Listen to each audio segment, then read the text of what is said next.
So I have shared with you all the shows that I love and not love on Cartoon Network. But this is not a one-horse town. Nickelodeon has been in the business for a while now, and they have provided some amazing content. Heck, some of my favorite shows of all time come from this channel. This is exactly how I pictured your band would look. This is the top 10 best Nickelodeon shows. Number 10. My Life as a Teenage Robot. I really enjoy the premise of this show. Usually, I don't care for tropes, and the "I'm a teenage girl and you can't tell me what to do, Mom." Do I make myself clear, XJ9? Jenny. What? Jenny! Call me Jenny! I changed my name to Jenny, remember? Ugh. But the contrast between teen girl and superhero robot works well and makes for a fun dynamic. There's a Powerpuff Girls feel to it, which makes sense. Rob Renzetti, the creator behind the show, used to work on Powerpuff Girls and Samurai Jack. So there's a good combination of action and slice of life. I want to have friends and hang out like normal teenagers do. Who would want to hang out with a rusty hunk of metal like me? Also, the humor is spot on. People just don't respect fine art anymore. Again, they use the teenage girl trope a lot, and I roll my eyes at how boy crazy Jenny is. But then they bring it back in with some sci-fi action. You're as evil as your father. I'm not evil. I'm a normal girl!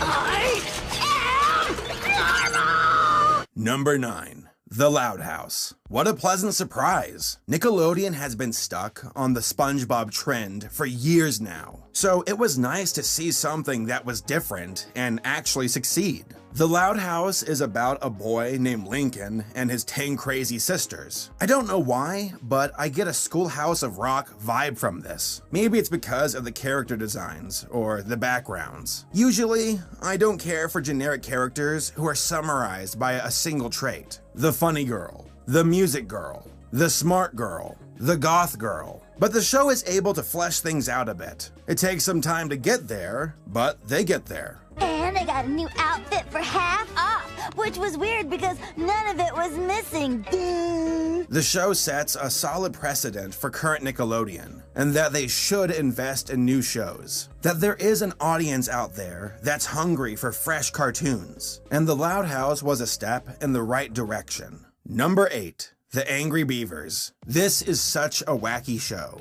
I started to rewatch the series a month ago, and I forgot how insane it can be at times.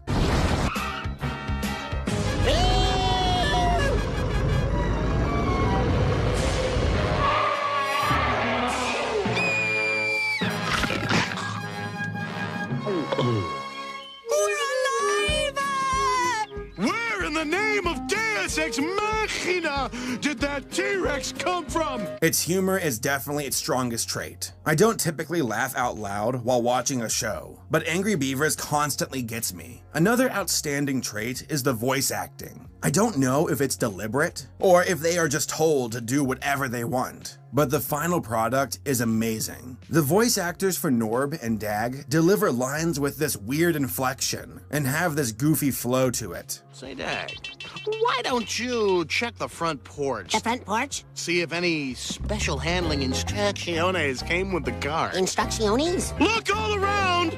Check the forest! They may have blown away! Random humor can come across as try-hard and stupid, but it really works here. They embrace it and provide one of the silliest shows I have ever seen.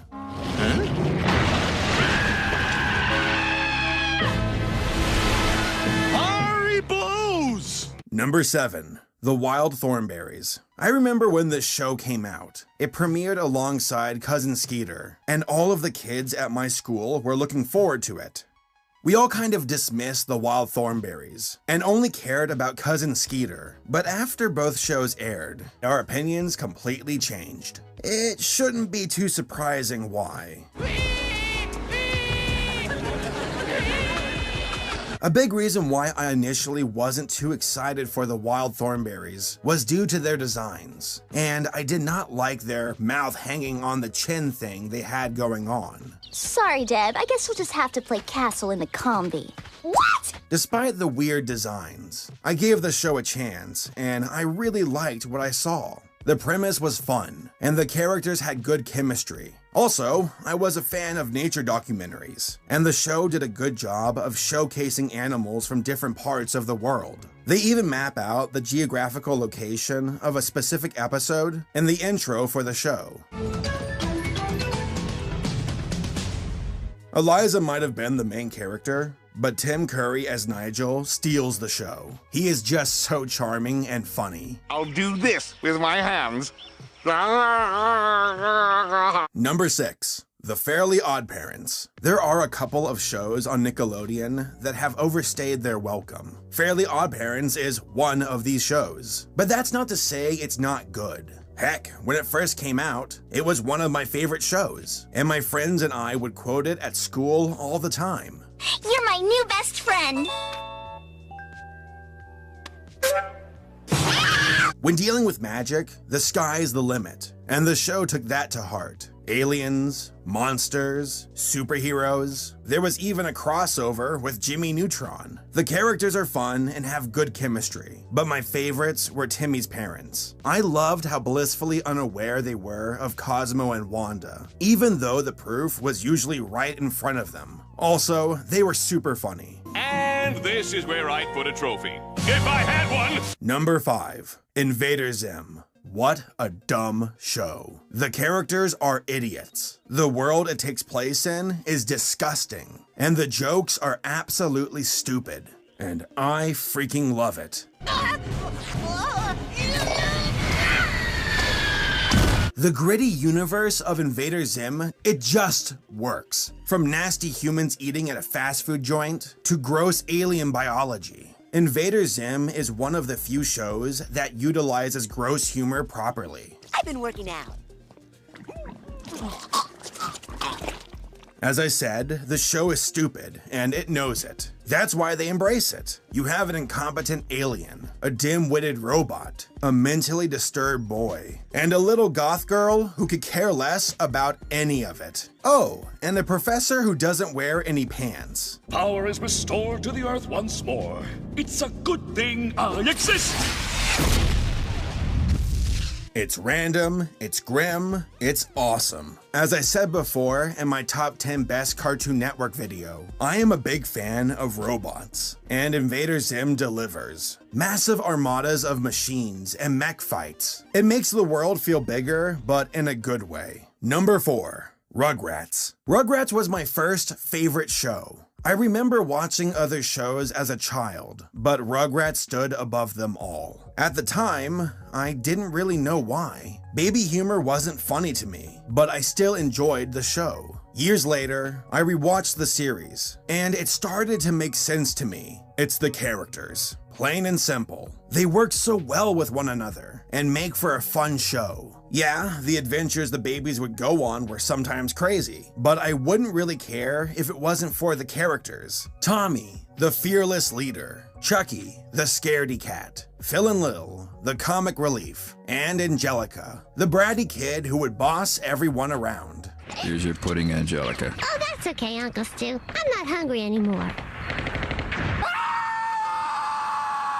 Here's the funny thing. As a kid, my favorite part of the show were the babies. But as an adult, my new favorite part of the show are the parents. There's so much adult humor that went over my head. But I caught it this time around. I told you, Charlotte. Dr. Lipschitz says it's a girl. Ha!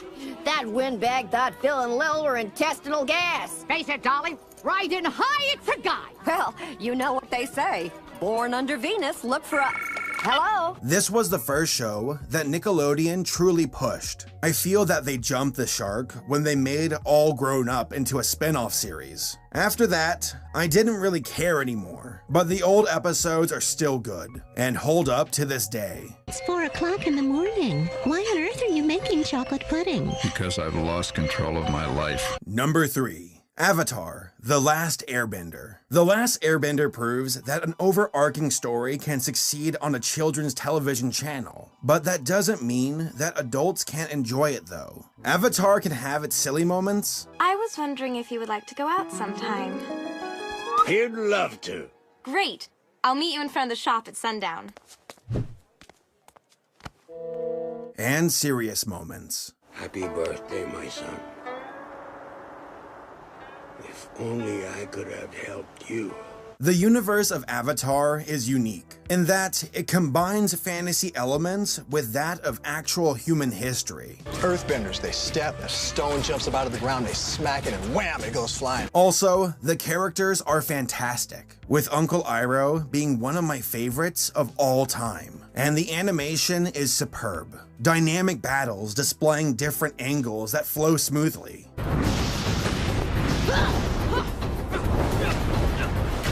Everything about this show is satisfying, and I highly recommend it to anyone who hasn't seen it yet. Number 2. Hey Arnold. The first thing that stands out to me about this show is the setting. It takes place in a city that feels like a combination of New York and Seattle. Personally, I never lived in a city, but I know that they have all kinds of sights and characters. That's something that Hey Arnold excelled at. It has a wide but personal cast of people who live in the city, and they all feel unique. Stoop Kid, Pigeon Man, Big Bob, the Jolly Ollie Man.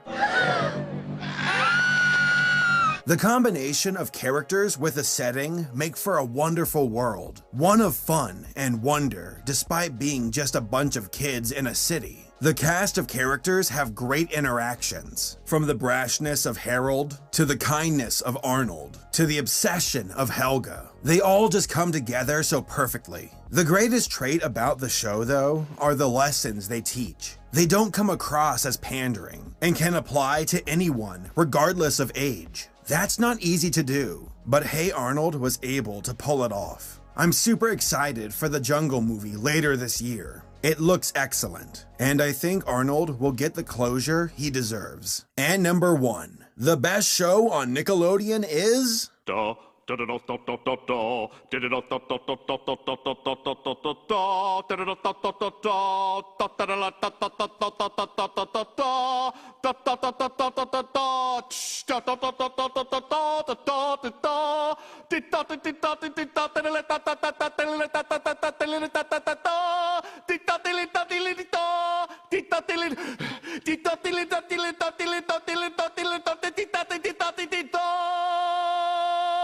SpongeBob SquarePants. Hey!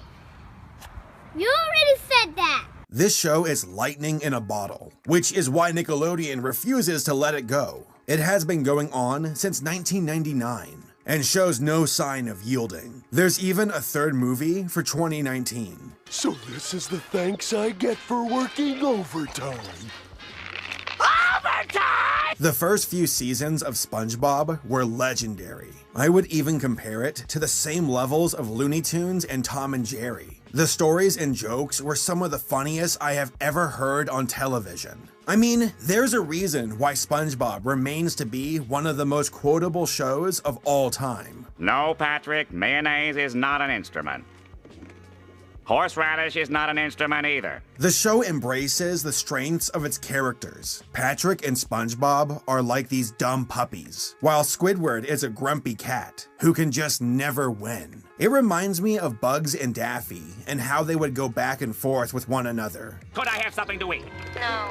Could I have something to eat? No. Could I have something to eat? No. Can't you say anything else but no? Try asking again. Can I have something to eat? No. I love this show, and I love rewatching it. The old episodes absolutely hold up. It's a shame how Nick has run the show into the ground. As I said before in my video, The Loud House was a step in the right direction, and there's no shame in letting SpongeBob go, though I doubt that will happen. It's a cash cow for the network, and money is a priority, so I don't blame them for that. I just hope that SpongeBob does not prevent other shows from getting a chance. But when it comes to the best show on Nickelodeon, old school SpongeBob is number 1 in my book. Hey guys, thank you all for watching the video. If you enjoyed it, give it a like, and subscribe for future content. Also, I want to give a shout out to my top tier sponsors on Patreon: Blair, Isfan, Chad Butler, Screenflare, Mr. Skids, and Illegally Sane. Thanks to all who support me, and thank you all for watching.